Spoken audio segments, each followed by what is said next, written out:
Magandang umaga po sa ating lahat, no, mga kababayan, Luzon, Visayas, Mindanao, all over the world. So ngayon mga kababayan, at bulan sa Disyembre 18, tuig 2023. So mga kababayan, kailangan natin ngayong panahon na magdubli ingat kasi bumuhos naman ng ulan. Umulan naman. So kailangan natin na magdubli ingat. At saka ang nasa bukid ay alis na kayo, lilipat na kayo sa bayan o barangay at sa tabi ng ilog, alis na kayo dyan. Baka bumaha naman kasi nagpatuloy pa ang ulan, mga kababayan, no? Ngayon, mag-ingat tayo sa ano man ang mangyayari sa panahon na to.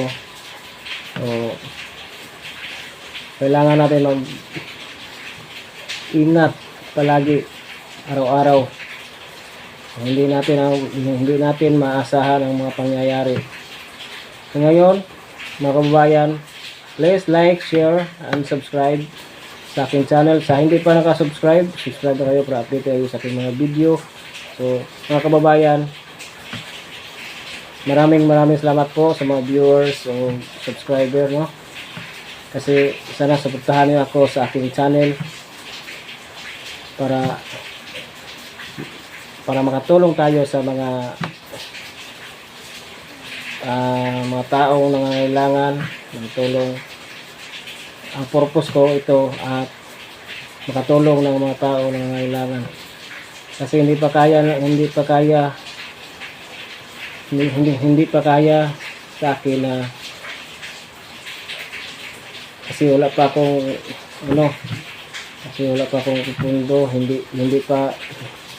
pa umangat ang aking channel, no. Sana suportahan niyo ako para makatulong tayo sa mga kababayan natin. So, once again, maraming salamat po sa lahat. Magandang araw sa ating lahat po. Bye-bye.